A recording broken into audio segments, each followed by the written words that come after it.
Bem-vindos mais uma vez, professor Rogério Torres de Biologia. Hoje a gente vai trabalhar o livro, tá? Dando sequência onde a gente parou. E nessa parte do livro a gente vai para a página 38 fazer a atividade relacionada à célula e a característica da célula. A gente já está na questão das membranas, bem mais além, que é o outro capítulo. E hoje a gente ainda vai dar continuidade na próxima videoaula, mas hoje, nessa primeira de hoje, a gente faz a resolução e o comentário desses exercícios. Então pegue o livro de vocês, certo? E coloquem a data aí, por favor. Coloca a data 19/5 e bota aí correção por videoaula, tá? Coloca isso aí para ficar firmado que a gente fez essa correção para não perder tempo quando a gente voltar, tá? Aí temos aí, começa com a quinta questão. O desenho representa uma bactéria e, de acordo com ele e com base em seus conhecimentos sobre o assunto, resolva as questões. De imediato, quando a gente olha aqui o desenho e vê uma célula, essa célula ela representa uma célula procariótica, tá? Então, como é que a gente pode definir que isso é verdadeiro, uma célula procariótica? Porque ela não tem núcleo individualizado. Então, por aqui a gente já tem uma noção de que tipo de célula a gente está trabalhando. Aí ele diz, na letra A célula é eucariótica ou procariótica? Obviamente, eu já falei, né, anteriormente aqui, a célula é procariótica. Aí ele pede para a gente justificar. Bom, a justificativa é porque ela não apresenta membrana nuclear ou carioteca, tá? É a membrana que separaria o núcleo do citoplasma. Então, no caso deles, eles não têm essa membrana, o material hereditário fica disperso no citoplasma.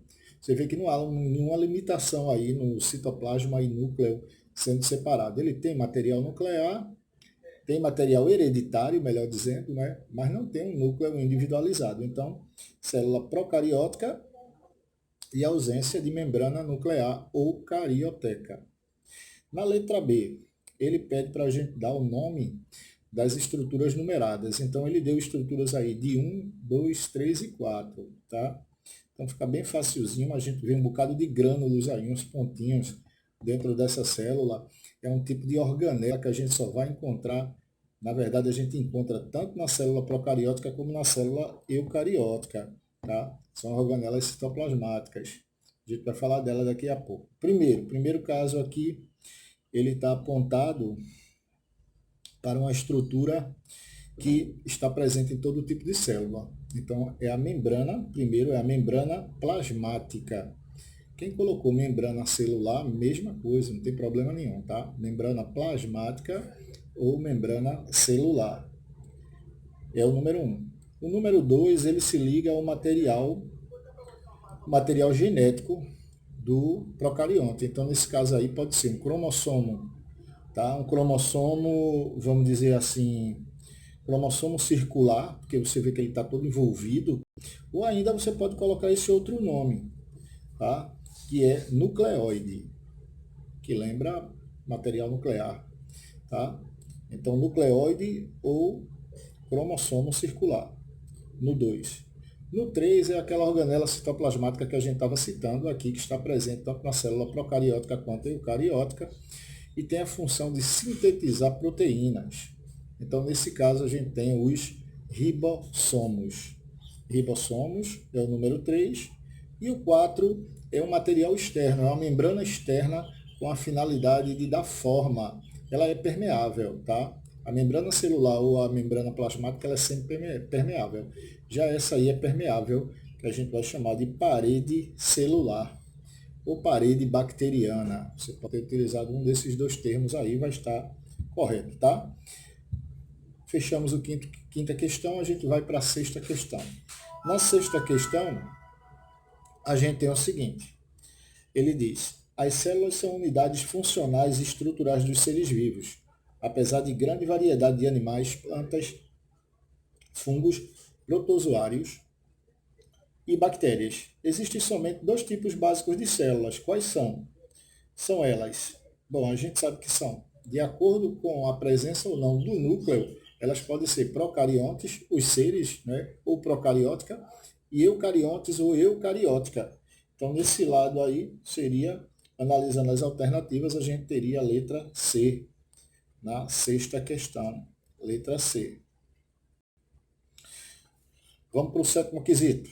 Sétimo quesito ainda, na página 38, a gente tem uma questão da Unicamp, São Paulo. Ele nos dá uma tabela aqui com os componentes celulares existentes na célula A, B e C. Então ele diz, considere as características das células A, B e C, indicadas na tabela a seguir, relacionadas à presença ou ausência. Então, quando tiver mais é porque está presente, quando tiver menos é porque não tem, está ausente, de alguns componentes e responda. Aí ele coloca aqui A, B e C, né, bota o que cada um tem, e lá embaixo, na letra A, ele faz o seguinte, quais das células A, B e C são eucarióticas e quais são procarióticas? Então, as células eucarióticas é A e B, e a célula procariótica é C. Então, a gente vai ver aí, eucarióticas é A e B. Por quê? Porque elas têm envoltório nuclear, né? E a C é procariótica, por quê? Porque não tem envoltório nuclear. Por aí a gente já mata a charada. Tá? Bora para a letra B. Na letra B ele pergunta, qual célula A, B ou C é característica de cada um dos seguintes reinos? Monera, animal e vegetal. E que componentes celulares presentes ou ausentes diferenciam? Continuando a questão, a gente vai ver que a célula A ela é uma célula, tá, de animal. Por que ela é uma célula animal? Ela tem núcleo, tá, e ela não tem parede celular nem cloroplasto, que é a característica de célula vegetal. A célula B, ela é uma célula eucariótica, como a gente já falou, porém ela é de um vegetal. Por quê? Porque ela tem parede celular e ela tem cloroplasto. Então, A é animal, B é vegetal, devido a ter cloroplasto e parede celular, e C é de um procarionte, tá? Então, em C, poderia ser uma bactéria do reino Monera, você nota que ele não tem envoltório nuclear e ele não tem organelas citoplasmáticas nem cloroplasto, né? Cloroplasto ele vai dar a condição para que o organismo ele possa sintetizar através de fotossíntese o seu próprio alimento. Então, ele também não tem isso aí. Tá? Então, C seria um reino Monera ou uma bactéria como representante desse reino. No oitavo, o oitavo lá em cima tem a Unicamp também, uma questão da Unicamp, e ele diz o seguinte, imagine-se, observando ao microscópio óptico comum dois cortes histológicos, dois cortes de tecidos. A gente viu que tecidos são conjuntos de células semelhantes que desempenham funções específicas dentro da estrutura. Aí ele diz, um de fígado, de rato, e outro de folha de tomate, né? De tomateiro. Ele pede que a gente cite duas estruturas que permitem identificar o corte da folha de tomateiro. O que é que tem na folha de tomateiro que não teria na célula ou no tecido das células de fígado de rato? A gente, quando resolveu a questão 7 agora há pouco, colocou duas características que estão presentes nos vegetais que não estão nos animais. Uma é, nos tomateiros a gente vai encontrar os cloroplastos, tá? Que são estruturas fundamentais para que ocorra a síntese do alimento através do processo de fotossíntese, já que eles são autótrofos fotossintetizantes. É aí que ele vai realizar o que a gente chama de fotossíntese, a produção do alimento. Tá? O outro é a presença de parede celular. Né? A gente vai ver que no fígado de rato não vai ter parede celular, porque parede celular ela não está presente nos animais. Tá? Então seriam essas duas características aí, cloroplastos e parede celular. Seria o que ia diferenciar o tomateiro da célula do fígado ou dos tecidos do fígado de um rato. Tá ok? Aí vem a questão 9. Ele pede aqui as principais diferenças entre uma célula vegetal típica e uma célula animal típica. Bom, pelo oitavo, pelo sétimo, a gente já sabe a resposta do nono. Né? O que é que tem no vegetal que não tem no animal? Né? Então, se eu olhar aí dentre as alternativas, 5 alternativas que ele me dá aqui, a presença de cloroplastos e parede celulósica nas células vegetais e a ausência dessas estruturas nas células animais. É basicamente o que a gente fez no oitavo, só que de uma maneira diferente. Então, letra D para a nona questão. Agora, voltando aqui na atividade complementar, a gente ainda está na página 39. Rogério, eu estou sem o meu caderno, sem o meu livro aqui. Vai botando no caderno, bota a data, bota aí para depois mandar para mim por e-mail. Aí os alunos estão mandando por e-mail, eu estou anotando o nome aqui e observando a correção, tá certo? Então o e-mail e a coordenação já passou e eu vou descrever ele no início e no fim do vídeo aqui, tá certo? Então bora dar continuidade aqui, agora ele vai para a parte de microscópio, não é? Observação microscópica a gente começou quando vimos aquela primeira videoaula falando da primeira utilização do microscópio e quantas vezes aumentava, não é?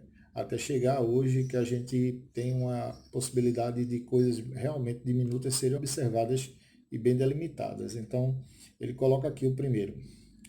Sabendo-se que o olho humano, né, que o olho possui um poder de resolução de aproximadamente 0,1 milímetro, podemos afirmar que dois pontos cuja distância é igual a 0,05 milímetro. E como serão observados, né, esses pontos? Bom, eles serão observados por nós como um ponto único, tá? Pois a distância é menor que o poder de resolução do olho humano. Então, a gente não consegue diferenciar justamente pela distância. Então, a resposta que nos satisfaz aí nessa primeira questão será a letra B. Então, quem marcou letra B em relação à resolução aí do microscópio vai estar correto. Segundo, numa aula de microscopia, o professor fez as seguintes afirmações. Então, ele quer aqui as que forem corretas. No segundo, a gente vai dizer: o microscópio eletrônico pode dar aumento acima de 500 mil vezes, mas tem o inconveniente de só permitir a visão da célula já morta. Isso é verdade, tá? Ela só pode trabalhar com células mortas. O número 1, então, sabendo que o número 1 é correto, eu já de imediato cancelo a letra B e a letra C. Né? Já tinha duas alternativas aí que seriam canceladas. Tá? Então, sei que a número 1 está correto. Número 2. O microscópio óptico tem um poder de resolução de ordem de 100 angstrom. Isso aí a gente viu quando falou na questão da visualização do microscópio óptico na aula anterior. Você pode voltar a videoaula e ver, tá? Vai ver que isso é falso, tá? Então, se isso é falso, eu sei que a letra E também está descartada e sei que a letra A também está descartada. Aí já me resta a letra D, né? Que é ela mesma. Mas aí ele diz, o poder de resolução do olho humano é de aproximadamente 100 micrômetros, ou seja, 1/10 de milímetro. E é isso mesmo. Então, as corretas aí que a gente vai ter é a 1 e a 3, tá? E agora no terceiro, no segundo é letra D, tá? Confere aí. Primeiro foi B de bola, segundo é D de dado. No terceiro ele faz algumas afirmações também relacionadas à teoria celular. Teoria celular, todo ser vivo possui ou é formado por célula, tá? Então ele diz, considere as seguintes afirmações. A célula é a unidade funcional e estrutural dos organismos pluricelulares. Os organismos unicelulares originaram os organismos pluricelulares. A continuidade da vida depende da divisão celular e servem de apoio à teoria. Então, ele pede, servem de apoio à teoria celular. Ele quer que a gente diga aqui, na verdade, apenas uma das afirmativas anteriores, não é? Que é a célula, quando se fala em citologia, a célula é a unidade funcional e estrutural dos organismos pluricelulares, tá? Que compõem a estrutura dele. Aí a teoria celular vai falar que todos os seres vivos são constituídos por célula.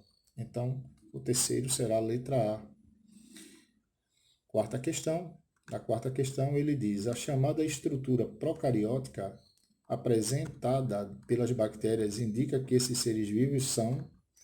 Bom, quando a gente analisa a célula procariótica, a primeira coisa que a gente vai ver é que ele não possui núcleo celular. Se ele não tem núcleo celular, significa que ele é desprovido de carioteca. O material nuclear dele está misturado com citoplasma, tá? Então, a letra que nos satisfaz é que ele é desprovido de membrana nuclear. Quarto quesito, letra E. Letra E, quarto quesito. Bora para o quinto quesito. No quinto quesito ele diz, está presente na célula bacteriana. O que é que eu vou encontrar na célula bacteriana? Célula bacteriana, ela igualmente à célula eucariótica, ela tem uma organela celular. E essa organela celular, ela tem função de sintetizar proteína, tá? Que vai servir tanto de matéria-prima regeneradora para a célula e também vai servir como fonte energética, não é? Ela pode agir dessa maneira. Então, o quinto, o que tem na célula bacteriana são ribossomos, tá? Então, eu tenho tanto na célula bacteriana quanto nas outras células ribossomos aí presentes, quando comparado com a célula eucariótica. Então, seria letra E. Quinto é letra E, quarto é letra E também, né? Quarto é E, quinto é E. Até agora a gente tem uma sequência do primeiro é B, o segundo é D, o terceiro é A, o quarto é E, o quinto é E, e o sexto agora a gente vai comentar da página 39, ele coloca duas células aí. Olhando a estrutura dela, né, caía muita questão assim antigamente na Universidade Federal, que a gente fazia uma comparação. Então, para eu poder comparar, eu preciso saber quais são os componentes que ali estão representados e o papel que ele desempenha dentro dessa célula. Ele coloca aqui o seguinte, observe os desenhos A e B e assinale a alternativa correta. Então, primeiro, eu tenho que saber que a célula A é uma célula procariótica, a célula B é uma célula eucariótica. Por quê? Porque na B eu consigo ver que tem organelas, inclusive a célula pode ser animal, tá? Característica dela, e ela tem núcleo individualizado, enquanto na célula A não há núcleo individualizado. Você vê que o material, o cromossomo, aí está disperso no citoplasma, tá? Então, qual das alternativas aí melhor a gente poderia definir nessa análise das duas figuras? A célula A é de uma procarionte ou procariótica, que pode ser uma bactéria, e a B é de um eucarionte, que pode representar uma célula humana, que é um animal. Então, esse sexto quesito a gente pode dizer que ele está ligado à letra E também, tá? Sexto quesito, letra E. Esse exercício está relacionado àquela uma das primeiras videoaulas que a gente teve, tá? Falando de histórico celular, depois a gente falou de membrana celular, e aí vai vir os transportes, como as substâncias entram e saem da membrana. A gente vai para a página 40, tá? Na página 40 ainda do módulo 1, lembrando, módulo 1, tá? Tem um desenho aqui da FUVEST, onde ele diz: os animais que consomem as folhas de um livro alimentam-se da celulose contida no papel. Em uma planta, a celulose é encontrada em que lugar? Bom, a celulose numa planta ela vai estar em todas as células, não é? Então é uma característica que ela tenha de apresentar essa celulose. E a celulose é uma substância que vai formar o que a gente chama de parede celular. Sendo assim, a letra que satisfaz a questão seria a letra B, tá? Então, sétimo, letra B. Aí temos o oitavo. Algumas classificações colocam bactérias e cianobactérias como no mesmo reino, por apresentarem certas características incomuns, tais como o que é que os dois estão no mesmo reino, não é o reino procarionte. Então, o que é que faz eles estarem juntos? A ausência de membrana nuclear, tá? Além de ausência de membrana nuclear, ele tem ausência de organelas no citoplasma. Basicamente, a gente só viu que ele teria os ribossomos, né? Então, a ausência de organelas membranosas no citoplasma seria a letra B. Nona questão, ele fala: toda célula possui, célula viva, né? Possui. Bom, então a gente aprendeu que toda célula ela tem membrana plasmática, isso aí que tem que ter, tá? Então, membrana plasmática ela tem que ter, então eu vou ficar de imediato entre A e B, né? Já que ele fala em membrana plasmática, Na verdade, quase todos falam em membrana plasmática. Então, a gente sabe que tem membrana plasmática. Porém, toda célula viva possui membrana plasmática. A gente viu que ela pode ter ou não núcleo, né? E mitocôndrias. Então, membrana plasmática, mas pode não possuir núcleo e mitocôndrias, né? Já que a gente sabe que as mitocôndrias estariam nas células eucarióticas, procarióticas não teria, tá? Então, na nona questão aí vai ficar a letra A em relação a ela. No décimo, ele pede que, de acordo com a figura aqui de uma célula eucariótica, a gente julga as afirmativas, verdadeiro ou falso, tá? E aqui ele bota no número 1, ele mostra aqui e diz: esta não é uma célula procariótica, pois é possível ver o envoltório nuclear carioteca. Verdade, né? A gente vê aqui que tem a carioteca ali presente, então ela não é uma célula procariótica. Na segunda afirmação, esta é uma célula vegetal, pois é nítida a parede celular. Bom, aqui não aparece a parede celular, eu subentendo que é uma célula animal, vamos dizer assim. Então, o número 1 foi verdadeiro, o número 2 ele é uma afirmativa falsa. No número 3, esta não é uma célula animal, porque faltam os cloroplastos. Cloroplastos não estão presentes em células animais, não é? Então, está falso também, porque é uma célula animal. Então, eu tenho a sequência V, F, F. O quarto ponto. Esta é uma célula eucarionte. Célula eucarionte ou célula eucariótica é aquela célula que possui membrana nuclear, núcleo individualizado. E é verdadeiro, nesse caso, que ela tem carioteca. No quinto, esta é uma típica célula animal, o que se confirma pela presença dos centríolos, que são estruturas que participam da formação de flagelos e também da divisão celular, tá? E aí é verdade, a gente vai encontrar isso aí em célula animal, tá? E aí a gente fecha a nossa sequência com V, F, F, V, V. E o último aqui, ele pede um esquema relacionado à endobiose. Ele quer que a gente fale da alternativa que está errada. Ele bota aqui a alternativa errada, a gente vai analisar, tá? E vai ver que a letra A é a alternativa errada.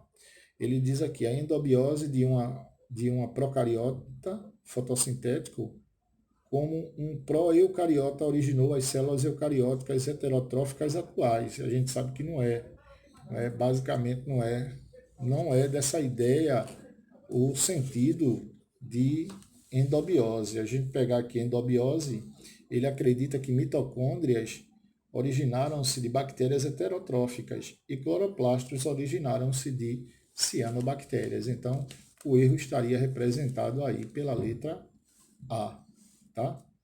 E aí a gente fecha a nossa atividade, né? Coloquem aí correção feita por videoaula. E na próxima videoaula a gente vai dar continuidade aos transportes que ocorrem pela membrana, tá? Infelizmente, com esse rodízio de veículo, a gente tem que gravar em casa mesmo, certo? E tentar, de alguma maneira, eu vou tentar aqui a gente fazer uma live em breve para a gente ir tirando as dúvidas, tá? Relacionadas até o SSA e o Enem. Então, eu devo fazer isso no Instagram, associado com outro professor, e vou fazer o convite a vocês de participarem lá. Em breve eu coloco, tá?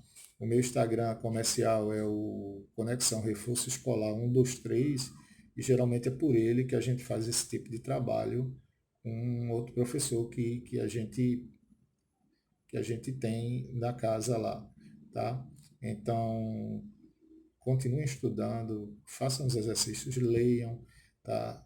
Voltem à videoaula, tentem compreender a intenção, tá? Da sequência nesse momento difícil que a gente está passando. E na próxima videoaula a gente dá continuidade a o tipo de processo, né, passivo e ativo.